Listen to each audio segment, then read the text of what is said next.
This video is about how to demonstrate that we do not live in the Matrix. It is a demonstration of the fact that we do not exist as biological machines hooked up to mechanical machines that give us illusory experiences.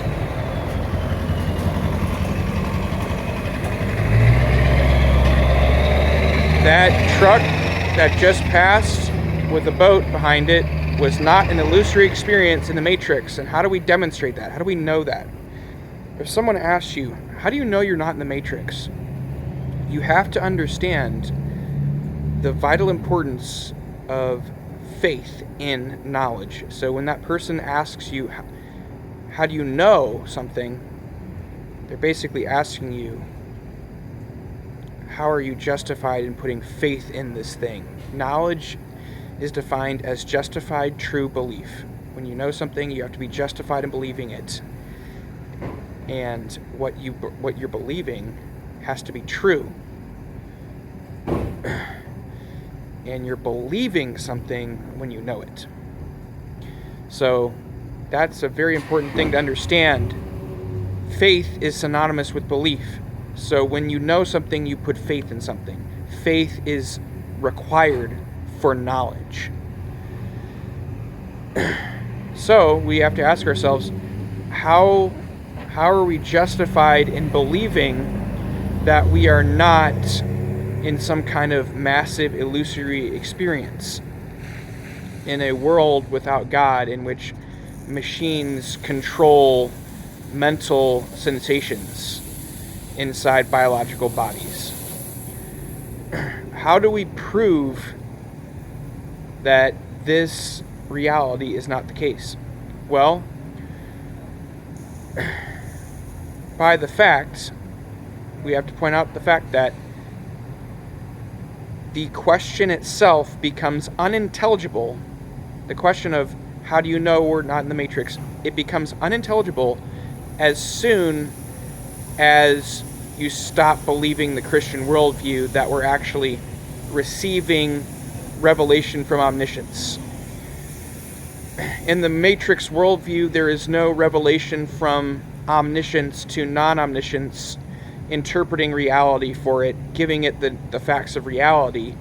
In the Matrix worldview, there's no omniscience. It's just sensations being produced and an illusory experience being created in minds of biological bodies through machines, physical machines. But there's no omniscience in this worldview. We have to recognize that if there's no omniscience informing non-omniscience about what's true, then all that there is in reality is just non-omniscience, limited minds, limited sensations that don't have all the facts about reality. And in the Matrix worldview, these minds that are receiving stimulation and sensations from these machines, none of these minds have all the facts about reality. And the machines don't have all the facts about reality. And there's no one source of interpretation that can be trusted to reveal the true nature of reality and justify the beliefs that are in the minds of these limited beings. And when you're saying that this world is possible, when you say this could be the case, this Matrix worldview could be the case, we could be living in it, you're saying, what you're saying when you say that would be unintelligible if what you're proposing was true. So say what you're saying, we could be in the Matrix, and assume that you're in the Matrix when you say that. Well, now assume the Matrix worldview, that it could be true. Now you've taken away omniscience, and now anything could be the case. Now you're in the Matrix worldview. Now you're stuck with this limited mind, and you don't know if you're hooked up to a machine or you're not hooked up to a machine. In the Matrix worldview, you've got limited sensations that don't have all the facts, and now you're stuck with this limited mind. You're in the Matrix worldview now, and now you can't justify any belief about anything that you have.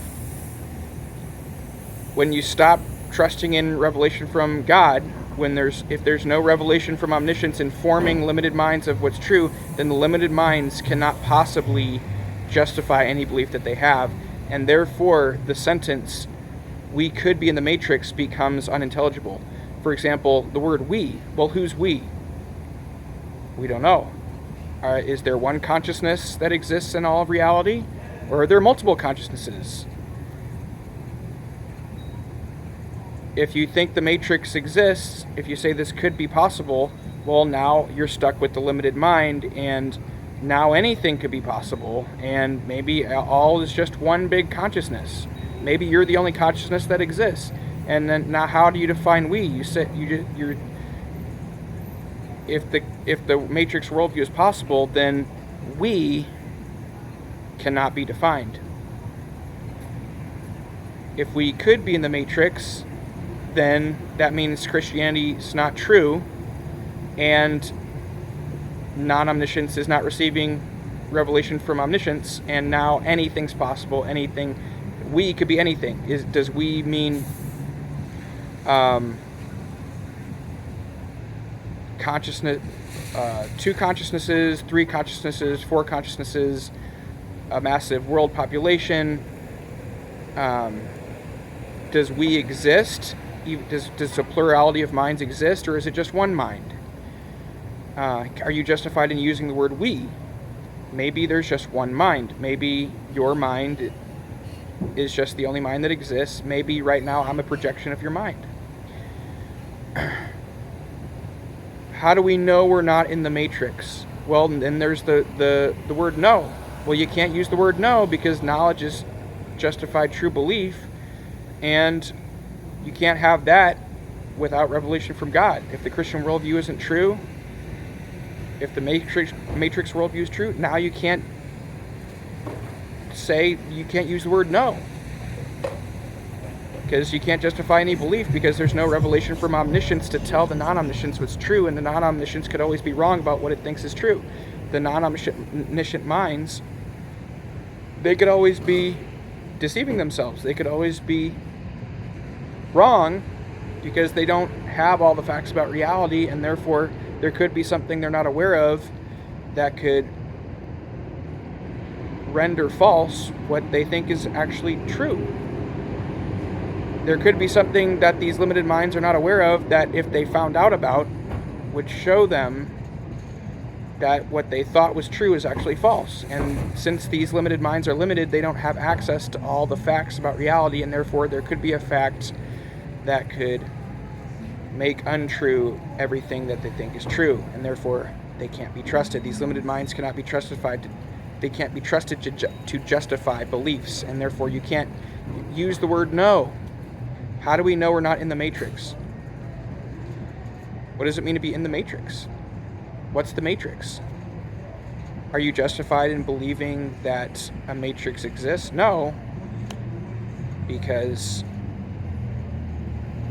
a massive amount of different possibilities are now on the table because we're stuck with this finite consciousness that doesn't know everything, and the nature of reality could be a whole number of things that we're just not aware of because we don't have all the facts about reality, and there's a bunch of things we don't know that could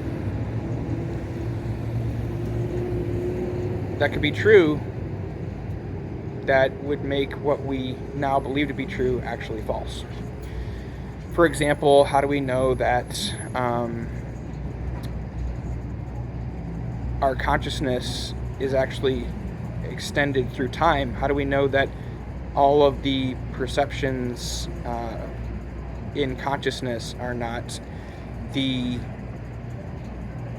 stream? How do we know that all the sensations in consciousness are not simply a massive stream of tiny consciousnesses that come into existence and out of existence at a rapid rate?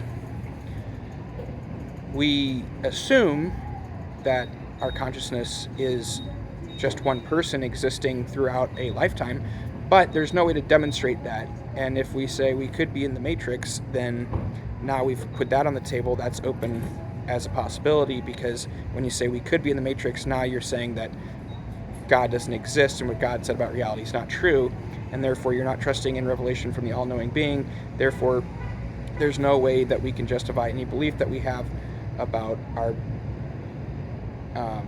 reality. We can't say this is the truth, and we can't be justified in even saying sentences and talking about the Matrix, because we can't even figure out what we're saying. We can't even know what's going on. Knowledge doesn't exist at that point. So when we talk about the Matrix, now the whole conversation becomes unintelligible, because we can't justify language at this point. We can't know what's being talked about when we use the word Matrix, because the Matrix could mean a whole different bunch of things, a whole different bunch of consciousnesses. Who's right and who's wrong? Who defines what the Matrix is? And how do we demonstrate that consciousness exists over time for longer than a nanosecond? How do we know that any given consciousness exists for longer than a nanosecond? Maybe everything that we think is happening in a stream of consciousness over years is actually just happening in billions of different consciousnesses in succession that go in and out of existence, and it just looks to us like it's one consciousness experiencing all these things, when it actually could be billions of nanosecond consciousnesses that are experiencing something that's similar to an animation flipbook. Like, how do we demonstrate that this isn't the case? Now that's an option that's open as one of the possibilities that could be, and there's no way to know anything. And you could say, well, we could know that that beliefs exist, because I have beliefs. Well, no, you can't demonstrate that any consciousness actually lasts long enough to have a belief, because beliefs are things that are held in time, and there always could be, if you don't have revelation from God to tell you the true nature of reality, there always could be a consciousness that exists for a amount of time that is smaller than the time required to possess a belief. Beliefs are possessed in time. They are things that are held in time. But if you don't have a consciousness that's long enough to hold a belief, then you can't prove that beliefs exist. Maybe what you think is a belief is actually just the result of a massive number of different consciousnesses that come into existence and go out of existence in rapid succession, giving the illusion of a belief occurring, giving the illusion of a mental sensation, when it's actually just a bunch of different consciousnesses that aren't believing anything. They just come together to produce this illusory so-called belief, when it's not actually belief at all. So what's belief? How do we define terms? How do we talk? How do we have language? So the demonstration that we're not in the Matrix is the fact that in order to pose the question, how do you know we're not in the Matrix, you have to assume that we're not in the Matrix in order for the sentence to make any sense. And that is a demonstration that what you're talking about doesn't exist, if you have to assume that it doesn't exist to even talk about it.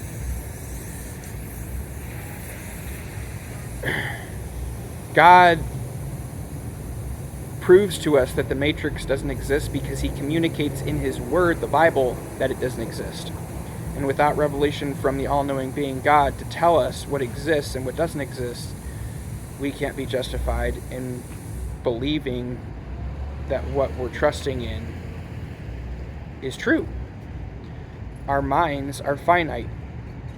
We don't know everything. We need our reality interpreted for us by the one who does have all the facts in his mind. God, who created everything, who doesn't lie, who doesn't change, who can be trusted. God reveals to us we're not in the Matrix.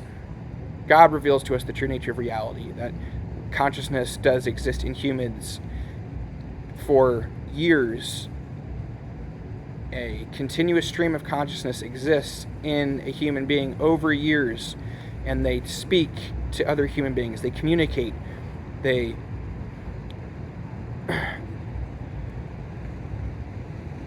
have conversations with language. God communicates these things to us in the Bible, and God also gives us direct revelation concerning the true nature of reality innately.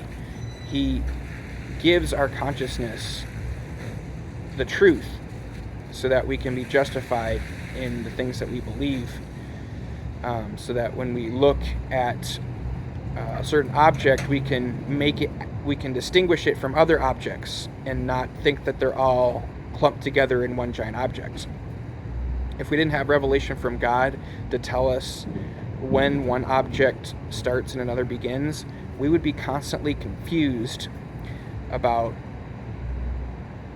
what should be distinguished from another thing. For example, the sky is touching a tree, but that doesn't mean that the sky is part of the tree. We distinguish these things from each other even though they're touching each other. And there are other things that have different components and parts that have components touching each other, and yet they're distinguished from each other, and yet they're considered parts of a whole. And and they can be labeled one thing. For example, a car has different parts to it, and you say this is a car, and you know what a car looks like, and you can distinguish it from other objects. But even in the car itself, there's different parts that are stuck together, and you still call it one thing, a car. You still see the unity there, even though there's diversity. But when you look at the sky and how it's connected to a tree visually, you don't connect those unless you're talking about all of creation, perhaps, or the universe. But without revelation from God to tell you what's actually should be defined as one thing separate from another thing, if there's no revelation from God to tell you how that should work in your mind and how that should be defined, then you could just start calling the combination of trees and the sky just a new thing. And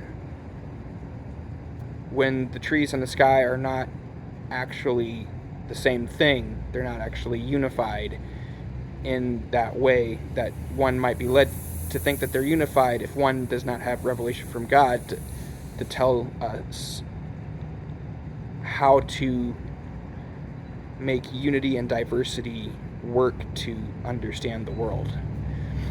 There is no tree-sky object. There's a tree, which is a very different object than what we call the sky.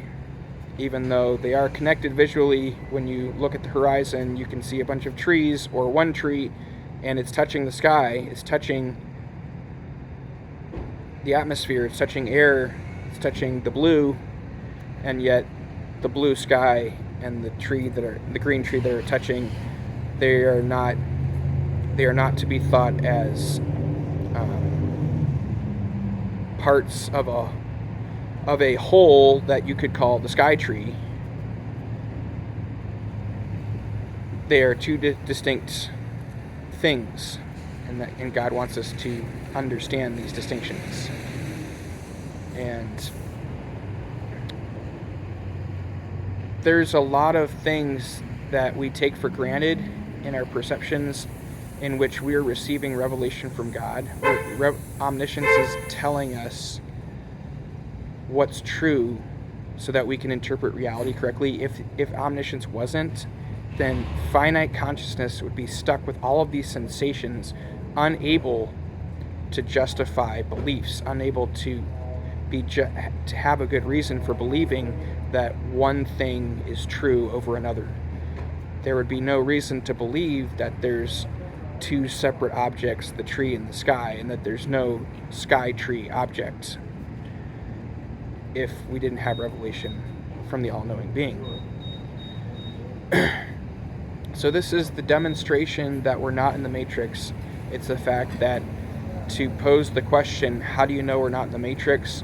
You have to assume that we're not in the Matrix. And the fact that those words are intelligible, the fact that you're trusting in the intelligibility of those words, helps you know that that worldview being proposed is not true. Knowledge is just justified true belief. How do we know this, that we're not in the Matrix? By the fact that you could not know anything if you were in the Matrix.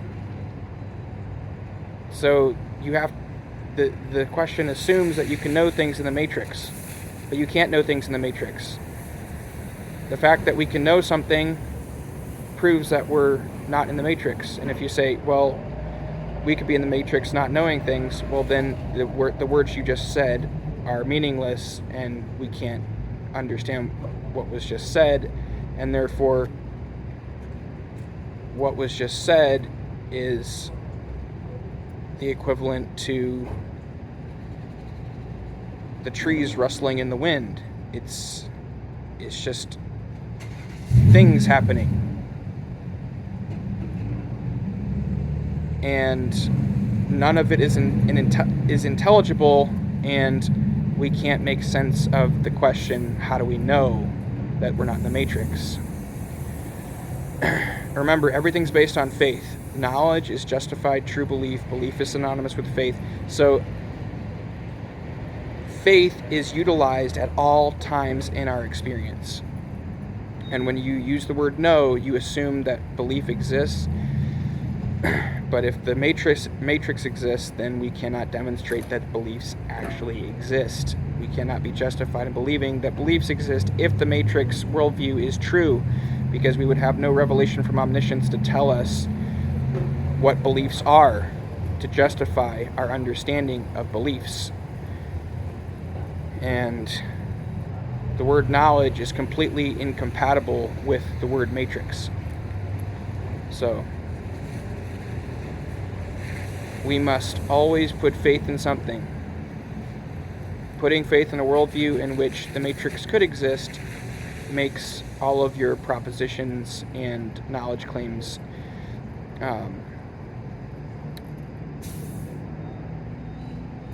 unable to be understood. Makes them unintelligible and gibberish. Every word you speak in a state in which there's no revelation from omniscience, every word that you would speak would be nonsensical gibberish. So we can't even understand what you're saying when you say, how do you know we're not in the Matrix? We can't understand what you're saying if we're in the Matrix.